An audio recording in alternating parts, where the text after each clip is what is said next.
¿Y cómo se logra ese ADN? ¿Cómo se logra esa identidad musical a través de la fabricación? Y bueno, con mucho ensayo. En primer lugar, lo ideal es aprenderlo con un maestro. Y bueno, si tenés la suerte, como tuve yo, de aprenderlo de chico, obviamente ya tenés gran parte de la labor allanada. Y después, bueno, de mucho ensayo y error. Imagínate si estamos hablando de una producción de 12, 14 instrumentos por año. O sea, tienen que pasar varios años como para poder asentarte, pagar derecho de piso y saber qué cambios haces y cuáles son los resultados, si te gustan y además qué es lo que querés lograr, ¿no? Para un luthier que fabrica guitarras, ¿es lo mismo fabricar cualquier otro instrumento de cuerdas? No, no, yo creo que en general lo ideal es focalizarte en una familia, ¿no? La manufactura, por ejemplo, lo que es la familia de los violines, violas, chelos, hasta la dinámica del taller es completamente diferente. A mí me gusta abordar la guitarra clásica como tal y después, por un interés personal, tal vez por haber estudiado musicología y por ser un curioso de todo lo que es el origen de la guitarra y el desarrollo de la guitarra en los diferentes periodos, todo lo que es vinculado a la guitarra, al caso de la guitarra romántica, que es como era la guitarra en el siglo XVIII, XIX, la guitarra barroca en el XVII, pero un poco experimental como para entender cómo se llegó a este modelo y los por qué, y en cada época cuál era la búsqueda y cuáles eran los resultados y cómo se conseguían, ¿no? Básicamente la guitarra ha cambiado mucho en esa historia. ¿Se ha mantenido casi igual o ha No, habido...? no ha cambiado muchísimo. O sea, para arrancar, por ejemplo, en la guitarra barroca tenía 5 cuerdas dobles. Hoy día la guitarra, bueno, tiene 6 cuerdas simples, ¿no? Y después lo que sí cambió, uno de los cambios más grandes en la historia de la guitarra tecnológico fue tengamos en cuenta que hasta 1940 aproximadamente, las guitarras se encordaban únicamente con cuerdas de tripa de animales, ¿no? De cordero. A veces tenemos como referente, por ejemplo, en la época de Gardel, las guitarras se encordaban así, o de Agustín Barrios, o bueno, de varios guitarristas que todavía se conservan grabaciones, ¿no? En el barroco se inventó lo que se llama, por ejemplo, el entorchado, que es una cuerda de tripa, poder con un filamento de metal hacerle una recubierta que le da más peso, más masa, y eso incide en el sonido y se pueden lograr frecuencias más graves, o sea, sonidos más graves en un mismo largo. Eso fue uno de los cambios más grandes que tuvo la guitarra y lo que hizo que bueno, que se expandiera después a 6 cuerdas, por ejemplo, 6 cuerdas dobles. Después, por necesidades estéticas y de virtuosismo, pasó a 6 cuerdas simples en el periodo romántico.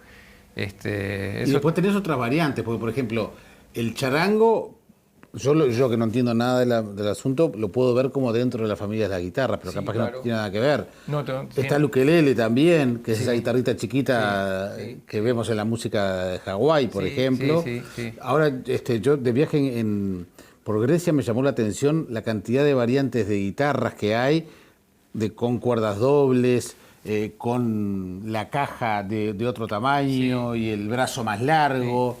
El buzuki, decís El vos. buzuki. Sí, sí. Bueno, cada uno de los que nombraste, el charango, el buzuki, el ukelele, tiene una historia particular.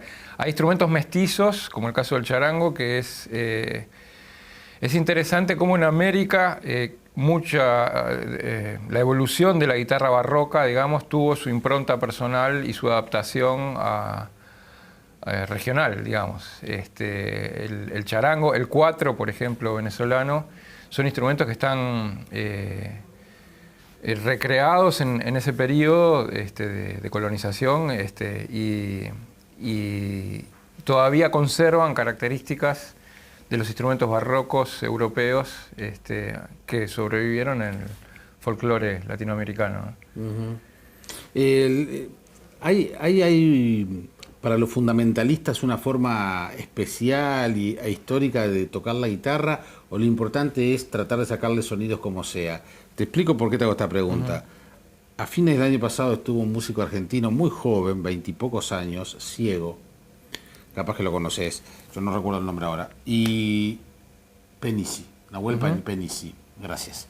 Y claro, como no ve, él se pone la guitarra horizontal sobre las piernas y la toca, digamos, de arriba, te diría. ¿Con los dedos? Con los dedos. Ajá. Sí, sí. Wow.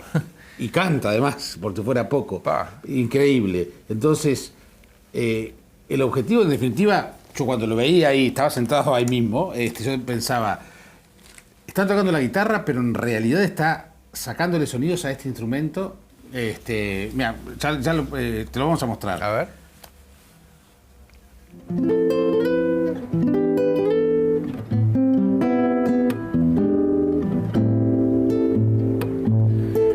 Ya no caeré en la tentación de creer en tu boquita cuando habla de amor.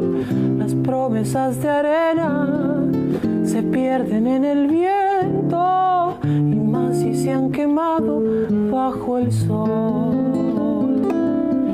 Las promesas de arena se pierden en el viento, más si se han quemado bajo el sol. Ya no cantará llorando mi voz el agua de este... ¿Qué decir esto? ¡Pah! Nunca había visto nada igual. Porque está tocando el instrumento guitarra, pero lo está haciendo de una manera que parece que las manos parecen del piano. O sea, hay una versión de la guitarra que se toca horizontal, pero es lo que se llama slide, que se toca con una barra de metal para hacer sonidos, lo que se llaman glisandos, ¿no? Pero nunca había visto tocar la guitarra, o sea, con los dedos haciendo acordes. Claro, porque además él ha aprendido de oído. Sí, pero digo, el hecho de que tenga la privación de la vista, perfectamente podría tocarla así. Sobran ejemplos de guitarristas no videntes que son geniales, digo, pero nunca había visto esa técnica increíble. Increíble. Sí, porque en definitiva la cuestión es sacarle sonidos como sea a la guitarra. Sí, ¿no? bueno, lo ideal es que la guitarra es un instrumento y como tal es un instrumento, o sea, para que vos desarrolles lo que quieras a partir de ella. Obviamente, punteos muy veloces o virtuosos en esa posición no creo que lo logre, pero a él perfectamente le sirve para desarrollar su función, su propósito. Es muy curioso porque Uruguay ha dado una cantidad de guitarristas increíbles. Enorme. Oscar Levaro, Álvaro Pierri, Eduardo Fernández. Álvaro Corda, Exacto, Fernández Bardesio, yo qué sé. Nos vamos a olvidar siempre de alguno porque hay por todo el mundo. ¿Y de dónde viene esa tradición guitarrística? Buah, es algo que siempre me pregunté y con los años sigo asombrándome y no tengo una explicación, sinceramente. Algo que incidió en cierta manera en desarrollar determinada escuela también ha sido que Andrés Segovia, lo nombré anteriormente, o sea, el ícono de la guitarra del siglo XX a nivel mundial, vivió como es sabido, en Montevideo 8 o 10 años. Y formó, entre otros, a Carlevaro, ¿no? Y que haya vivido acá, eso le dio una impronta a la guitarra, sin duda. Pero creo que hay algo difícil de explicar y innato, tal vez. El hecho de haber estudiado musicoterapia... musicología. Musicología, perdón. Pero igual, ¿estás convencido, crees en el valor terapéutico de la música? Eso es otro... Sí. Sí, sin duda lo creo, pero no por haber estudiado musicología, sino por vivenciarlo día a día. Para mí la música, eso es un tema personal. Tal vez esto por haber viajado a la India muchas veces y estudiado citar, que no hablamos del tema, pero bueno, No, a eso me refería yo hoy al comienzo cuando hablaba del tema de la filosofía, también en torno a todo esto de la música. Bien, ¿no? Para mí la música es el vínculo más directo de primera mano con la espiritualidad, digo. Y no digo con la religión, estoy hablando de la espiritualidad en cuanto al contacto más íntimo con el ser personal, digamos. Eso soy un convencido y ferviente defensor. La música y el arte en general, ¿no? Ahora estamos hablando de la música. Sí. porque para mí la lutería también es eso, o sea, para mí el taller es como un templo y donde yo me encuentro con lo más íntimo de mi propio ser, digamos. Y lo ideal sería que todos pudieran encontrar en su labor diaria esa conexión, ¿no? ¿Cuánto te sirvió el hecho de ser luthier en ese viaje a la India, aprender un instrumento que también es de cuerdas, y tener ese contacto desde la creación de la música? El ir a la India te acercó de alguna otra manera a que si otra persona común y corriente que no... Yo antes de encontrar, por decir de alguna manera, la música india y bueno, la India como continente y su filosofía más antigua tal vez, ya tenía una tendencia de preguntarme, o sea, un montón de cosas que no encontraba respuesta. Y cuando encontré un poco la filosofía de lo que es el yoga y la meditación, encontré algo que, esto ya existía y es lo que yo venía buscando y me sentí muy identificado con eso, ¿no? Y bueno, tuve la suerte de ir varias veces y que me lo explicaran de primera mano. Pero esa es una filosofía universal, digo, o sea, lo vas a encontrar en todas las culturas, en todas las épocas, o sea, respuestas a determinadas preguntas. Y lo ideal es que cada uno se lo pregunte y lo busque y lo encuentre, digamos, ¿no? El luthier o la lutería es una profesión que, digamos, de alguna manera está en peligro de extinción. No, para nada. Yo creo que hoy día hay como un gran revival así de ese oficio, porque es realmente hermoso, digo, y combina un montón de disciplinas, combina, bueno, todo lo que es el arte de la decoración, por decirlo de alguna manera, porque si lo llevas a cabo como corresponde, o sea, tiene técnicas de marquetería, taracea, tallado en madera, etcétera, etcétera, y emplea las maderas más lindas, entre comillas, y te permite por ese lado una búsqueda estética. Por otro lado, una búsqueda mucho más sutil, que es la estética del sonido, que es abstracta y y tenés que saber de acústica, exactamente, y tenés que ver el sonido como un fenómeno desde un lugar que no se suele parar uno, digamos, ¿no?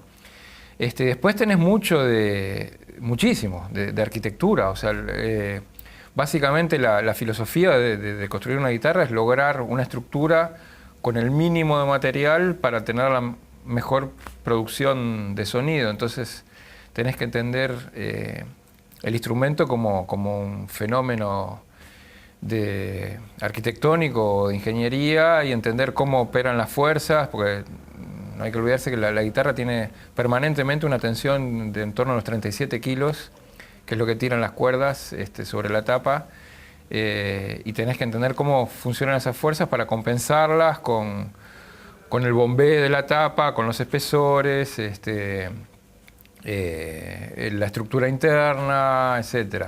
Después tenés que saber mucho de física y de acústica en cuanto a, por ejemplo, la división del entrastado para que afine bien, cómo en la práctica hay que compensar un montón de teorías matemáticas, bueno, de química, porque trabajas con muchos materiales, pegamentos, barnices, madera, digo,